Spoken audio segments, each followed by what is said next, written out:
नमस्कार। चीन में एक पुरानी और मशहूर कहावत है कि सबसे अच्छा बंद दरवाजा वो है जिसे खुला छोड़ा जा सकता है। ये कहावत भरोसे, विश्वास और सच्चाई की प्रेरणा देती है। लेकिन इत्तेफाक देखिए कि चीन का चरित्र इन तीनों ही बातों के उलट है। चीन पर भरोसा नहीं किया जा सकता और बीजिंग से सच्चाई का फलसफा तो दूर की कौड़ी है। लेकिन चीन के पाप का हर सच अब सामने आने वाला है। ब्रिटेन में एक महामुलाकात हो रही है जिसमें दुनिया के 7 ताकतवर देश हिस्सा ले रहे हैं, जिसे ग्रुप ऑफ 7 कहते हैं। तो 2 साल बाद हो रही G7 की मीटिंग 3 दिन चलेगी और इन 3 दिनों में कोरोना वायरस को लेकर चीन के हर झूठ को सामने लाने का एक्शन प्लान तैयार होने वाला है। ब्रिटेन में हो रही मीटिंग का खौफ बीजिंग में नजर आने लगा है। इसीलिए चीन अपने पुराने पैंतरे आजमाने लगा है। चीन की फौज ने ताइवान को आखिरी अल्टीमेटम देते हुए संदेश भेज दिया है। सवाल यह है कि क्या जिनपिंग इस बार वाकई सीरियस हैं या फिर यह भी चीन की धौंस दिखाने की नीति और नीयत का हिस्सा है। ताइवान की सरहद वाले समंदर में क्यों हलचल तेज हो गई है, इस एक्सक्लूसिव रिपोर्ट में देखिए।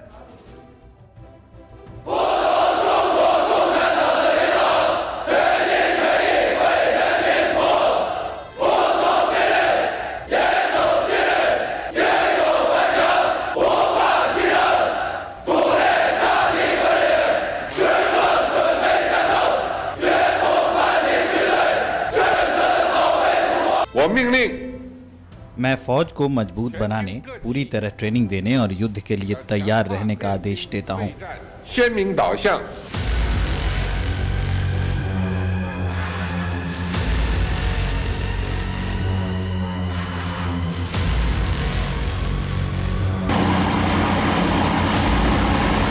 बीजिंग के तानाशाह का ऑर्डर आया। चीनी चांडालों की फौज दौड़ी और समंदर में फिर उबाल आया।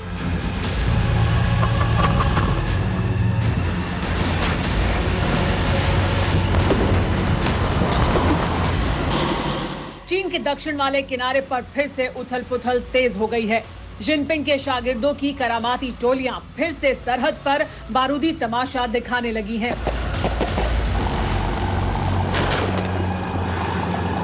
ड्रैगन जमीन में दफन होगा, समंदर में मरेगा।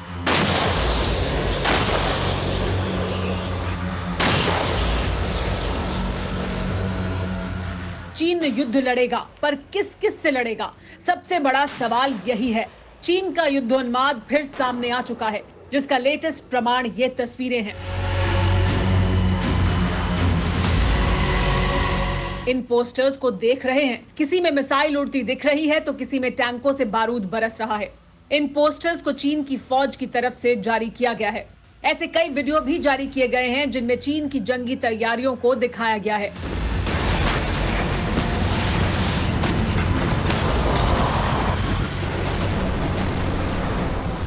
इन तस्वीरों और वीडियो को PLA 80वीं ग्रुप आर्मी के प्रोपेगेंडा विंग ने जारी किया है, जिसमें ताइवान को युद्ध के लिए तैयार रहने की धमकी दी गई है।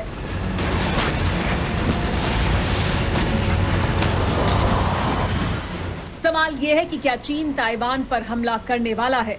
क्या चीन युद्ध की पूरी तैयारी कर चुका है? ये सवाल इसलिए क्योंकि इन पोस्टर के साथ ही एक वीडियो भी जारी किया गया है, जिसमें पैदल सेना, टैंक और रॉकेट के धमाकों के फुटेज भी शामिल हैं।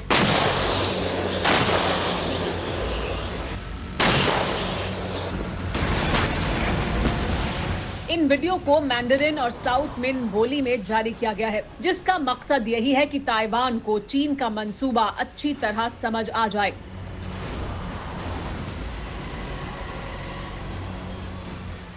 चीन की ताइवान को धमकी कोई नई बात नहीं है।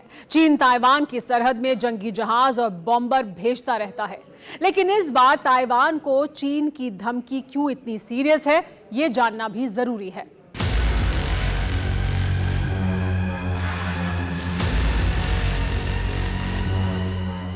ताइवान चीन की दुखती रग है, ऐसा मुद्दा जिसे ड्रैगन ना तो हड़प सकता है, ना ही इसके बिना जिंदा रह सकता है। लेकिन पिछले 2 हफ्ते के दौरान चीन को ताइवान पर 3 तगड़े झटके लगे हैं। चीन की बौखलाहट की पहली वजह 4 जून को अमेरिकी कांग्रेस ने चीन की फौज को लेकर रिपोर्ट जारी की, जिसके शुरुआती पन्नों पर इस बात का जिक्र है कि चीन ताइवान पर हर हाल में कब्जा करके ही रहेगा, भले ही इसके लिए चीन को अमेरिका से जंग ही क्यों न लड़नी पड़े। जानकारी ये भी है कि चीन ने अमेरिका से पार पाने की पूरी तैयारी भी कर ली है। चीन की बौखलाहट की दूसरी वजह, ऑस्ट्रेलिया ने ताइवान के मसले पर चीन से आर पार का फैसला कर लिया है। ऑस्ट्रेलिया के प्रधानमंत्री स्कॉट मॉरिसन ने ताइवान की आजादी के समर्थन में दुनिया को साथ आने की अपील की है। चीन की बौखलाहट की तीसरी वजह, चीन की दुखती रग पर सबसे मजबूती से जापान ने हाथ रखा है। जापान के प्रधानमंत्री योशिहिदे सुगा ने संसद की मीटिंग के दौरान ताइवान को अलग देश बता दिया, जिससे चीन किस कदर बिलबिला उठा है इसका अंदाजा जिनपिंग के शागिर्दों की जापान को दी गई धमकी से लगाया जा सकता है। कई मौकों पर जापानी नेता खुलेआम ताइवान को देश कहते हैं। जापान की ओर से की गई इन गलत टिप्पणियों से चीन नाखुश है और इस बाबत उसने जापानी पक्ष को अपने रुख से अवगत भी करा दिया है। दुनिया में सिर्फ एक ही चीन है और ताइवान चीनी क्षेत्र का एक अभिन्न हिस्सा है।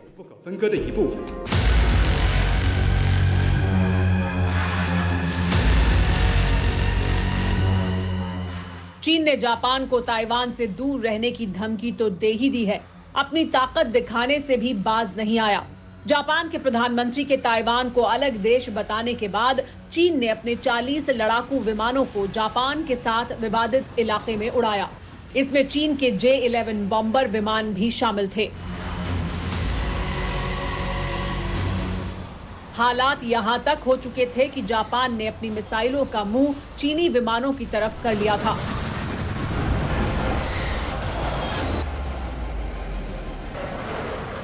कभी जापान, ताइवान, कभी भूटान और कभी हमारी सरहद। चीन के पापों का अंत होता ही नहीं है। चीन अपनी हरकतों से बाज नहीं आता है, लेकिन अब चीन की अति का अंत होना तय हो गया है, क्योंकि दुनिया के सबसे ताकतवर मुल्कों की पंचायत बैठ चुकी है।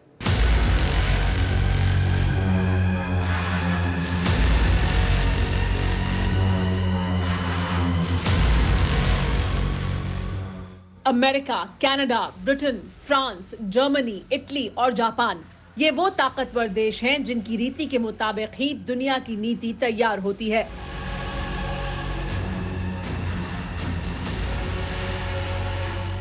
और अब ये सातों देश चीन के हर पाप का हिसाब बराबर करने के लिए बैठ चुके हैं। ब्रिटेन के कॉर्नवॉल में G7 देशों की बैठक शुरू हो चुकी है और बैठक से पहले ही मीटिंग का ड्राफ्ट लीक हो चुका है। इसलिए सबसे पहले G7 को जानिए।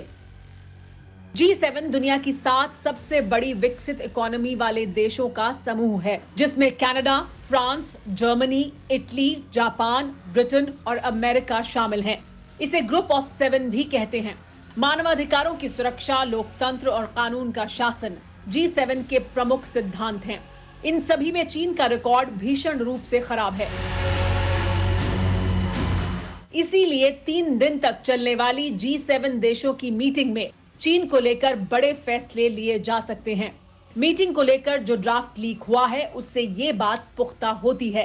सूत्रों के मुताबिक G7 की मीटिंग में कोरोना वायरस को लेकर चीन पर दबाव बनाया जा सकता है। समिट के दौरान कोरोना वायरस पर बिल्कुल नए और पारदर्शी जांच की मांग भी की जाएगी।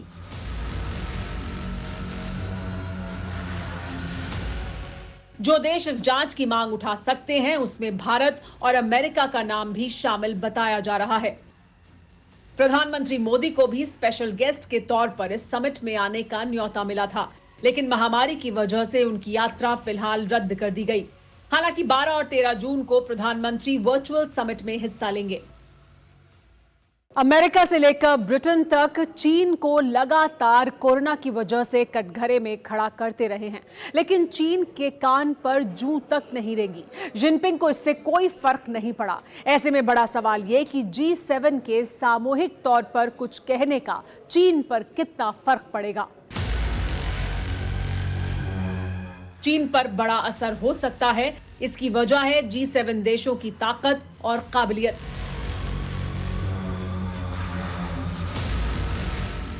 चीन ने इन्हीं देशों को मक्कारी का मेड इन चाइना माल बेचकर अपनी तिजोरी भरी है। इसीलिए अगर ये सभी देश चीन के लिए दरवाजे बंद करते हैं तो माओ के वारिसों की भूखों मरने की नौबत आ सकती है। चीन को भी इसका बखूबी एहसास है।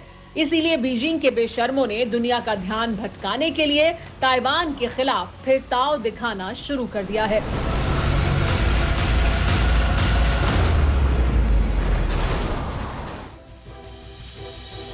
कूटनीति का एक मशहूर फॉर्मूला है, साम दाम दंड भेद। ताइवान को हासिल करने के लिए चीन यही कॉम्बिनेशन इस्तेमाल कर रहा है। वो तो अमेरिका की पहरेदारी है, नहीं तो ड्रैगन कभी का ताइवान को तहस नहस कर चुका होता। लेकिन अब अमेरिका क्या करेगा, क्योंकि चीन के झांसे में आकर पुतिन ने भी अपनी फौज समंदर में उतार दी है। प्रशांत महासागर में रूस के 40 जहाजों का जंगी बेड़ा समंदर की लहरों को बारूदी रंग दे रहा है, वो भी तब जब 4 दिन बाद बाइडेन से पुतिन की बड़ी मुलाकात होनी है। क्या अमेरिका और रूस में ताकत की जोर आजमाइश चल रही है, या फिर सुपर पावर की सीट से अमेरिका को बेदखल करने का प्लान तैयार हो चुका है? आप खुद देखिए।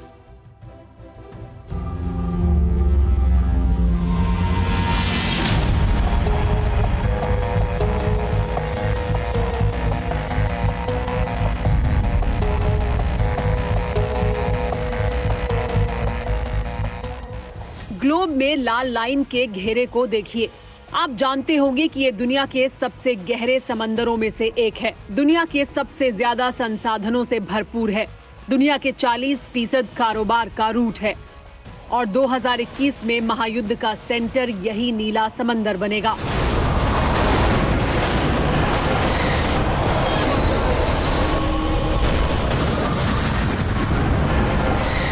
दक्षिण के समंदर की लहरों में फिर उबाल है। जिस वक्त दुनिया के 7 ताकतवर देशों के सुप्रीम लीडर माओ के मुल्क का बही खाता खंगालने की तैयारी कर रहे हैं, तब शंघाई के सियार साउथ चाइना सी में अपने हथियार पैने कर रहे हैं।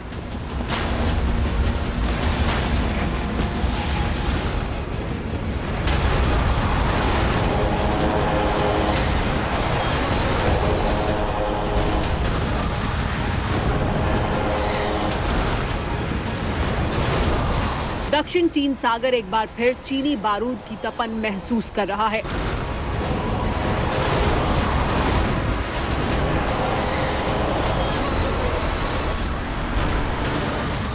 टारगेट ताइवान है, जिसकी पहरेदारी में अमेरिका खड़ा है।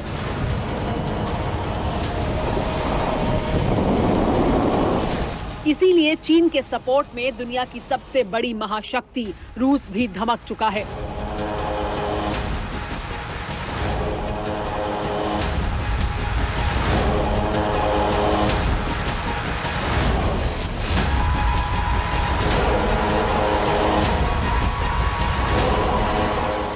अमेरिका के खिलाफ प्रशांत महासागर में रूस मैदान में उतर चुका है। रूस की फौज 40 जहाजों के जंगी बेड़े के साथ युद्धाभ्यास कर रही है। रूस के बेड़े में 20 जहाज, सबमरीन और सपोर्ट वेसल शामिल हैं।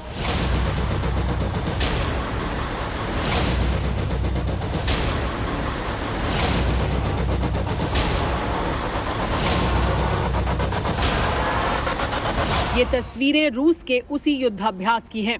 रशियन नेवी के बेड़े में वरयाग मिसाइल क्रूजर, सबसे बड़ी एंटी सबमरीन शिप एडमिरल पेंटलेव और फ्रीगेट मार्शल शापोनिशिकोव शामिल हैं।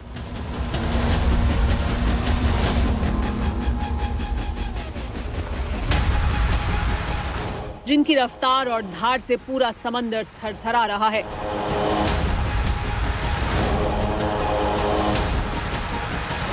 तो दूसरी तरफ आसमान में रूस के फाइटर जेट चक्कर लगा रहे हैं।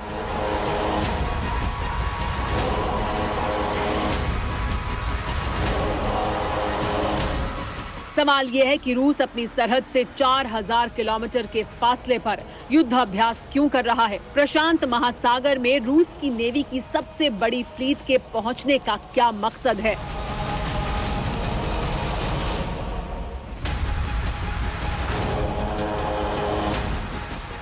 खास बात यह है कि जिस इलाके में रूस की नेवी एक्सरसाइज कर रही है, उस इलाके में अमेरिका की फौज भी गश्त लगाती रहती है।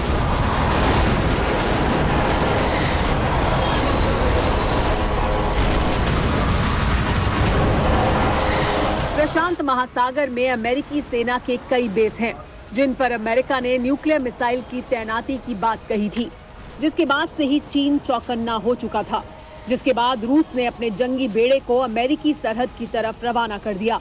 सवाल यह है कि रूस ने अपनी ताकत दिखाने के लिए यही वक्त क्यों चुना? सवाल इसलिए क्योंकि 16 जून को बाइडेन और पुतिन के बीच पहली मुलाकात होनी है। दोनों नेता स्विट्जरलैंड के जिनेवा में मिलेंगे, जिससे पहले दोनों नेता अपनी ताकत दिखाना चाहते हैं।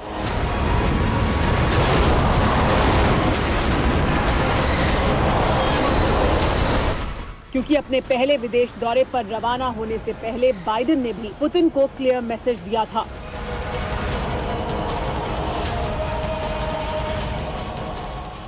अमेरिका के राष्ट्रपति के तौर पर यह मेरी पहली विदेश यात्रा है। मैं G7 सम्मेलन के लिए जा रहा हूं, उसके बाद नेटो की बैठक और फिर पुतिन से मिलने जा रहा हूं। पुतिन को यह बताने के लिए कि मैं उन्हें किस तरह और किस रूप में जानना चाह रहा हूं।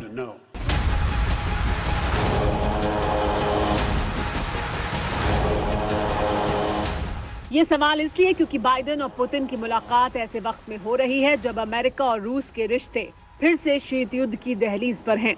दोनों देशों में तनातनी सबसे नाजुक दौर से गुजर रही है।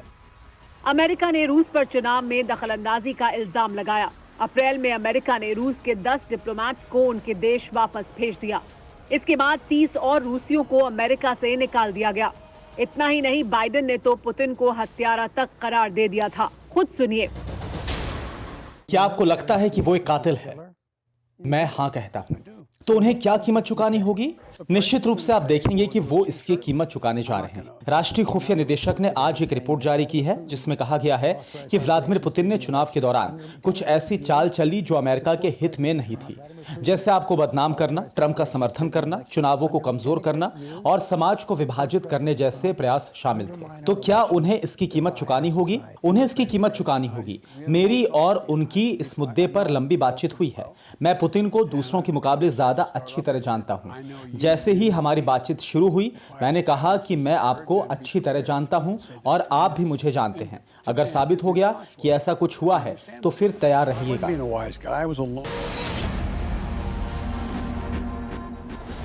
बाइडेन ने कहा था कि रूस ने उनके खिलाफ जो मुहिम चलाई थी उसकी कीमत चुकानी ही पड़ेगी। इसीलिए पुतिन ने भी जवाब देने में देर नहीं की। मैं बाइडेन को इतना ही कहूंगा कि दूसरों पर इल्जाम लगाने से पहले आईना सामने रखना चाहिए। Мы всегда как бы смотримся как будто в зеркало. बाइडेन को व्हाइट हाउस में दाखिल हुए 5 महीने का वक्त हो चुका है। इस दौरान दोनों देशों के बीच इसी तरह के जुबानी तीर चले हैं। इसीलिए माना जा रहा है कि भले ही बाइडेन और पुतिन आमने सामने हों, लेकिन असल में ये दोनों नेताओं की ताकत की आजमाइश है जो जमीन से लेकर समंदर तक नजर आ रही है।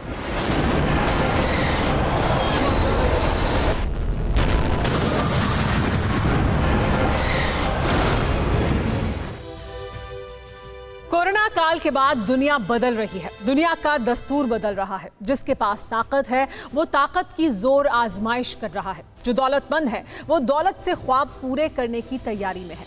अमेरिकी स्पेस एजेंसी नासा ने दुनिया के सबसे रईस उद्योगपति एलन मस्क की कंपनी स्पेसएक्स को चांद पर लैंडर भेजने के लिए चुना, तो दुनिया के एक और खरबपति जेफ बेजोस ने खुद ही अंतरिक्ष यात्रा पर जाने की तैयारी कर ली है।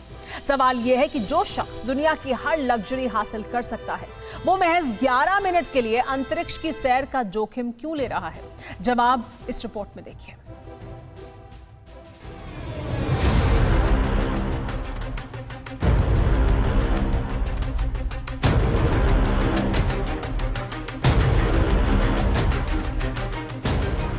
जेफ्रे प्रेस्टन बेजोस उर्फ जेफ बेजोस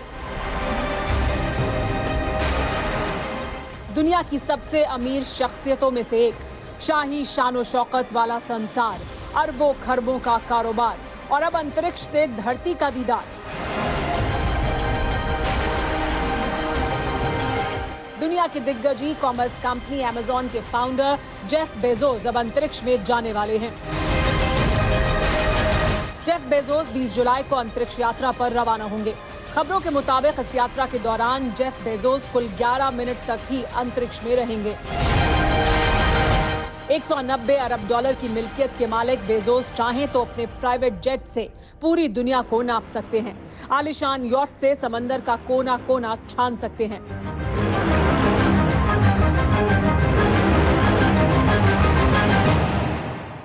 अपने चाहने वालों के लिए द्वीप खरीद सकते हैं। ऐसे में सवाल लाजमी है कि महज 11 मिनट के लिए आसमानी उड़ान क्यों भर रहे हैं? तो इसका जवाब है वो ख्वाब जिसे बेजोस बचपन से संजोते रहे हैं, जिसका जिक्र कर उन्होंने कहा कि मैं जब 5 साल का था तब मैंने स्पेस की यात्रा करने का सपना देखा था। अब 20 जुलाई को मैं अपने भाई के साथ ये सफर तय करूंगा, मेरे सबसे अच्छे दोस्त के साथ सबसे बड़ा रोमांच। इसी सपने को साकार करने के लिए जेफ बेजोस ने 27 साल पहले 5 जुलाई को अपनी कंपनी की शुरुआत की थी, जो आज दुनिया की सबसे बड़ी ई-कॉमर्स कंपनी है। बेजोस ने 2020 में हर सेकंड 1.81 लाख रुपए कमाए। अमेरिका में 4,20,000 एकड़ से ज्यादा जमीन के मालिक हैं। बेजोस के पास तो विशाल महल जैसे घर हैं, जिनकी कीमत करीब $63 मिलियन है। माइक्रोसॉफ्ट के संस्थापक बिल गेट्स जेफ बेजोस के पड़ोसी हैं। बेजोस ने अपनी काबिलियत से नाम कमाया, पैसा कमाया, शोहरत कमाई और अब बचपन के सपने को पूरा करने के लिए अंतरिक्ष की सैर करेंगे। इसी को कामयाबी कहते हैं। हालांकि इसमें थोड़ा जोखिम भी है, लेकिन जिस शख्स ने हर बाधा को पार कर कामयाबी की मंजिल तय की हो, उन्हें बादलों के पार अंतरिक्ष की अनंत ऊंचाई भी सजदा करती है। परवाह देश की, सोमवार से शुक्रवार रात 10 बजे TV9 भारतवर्ष पर।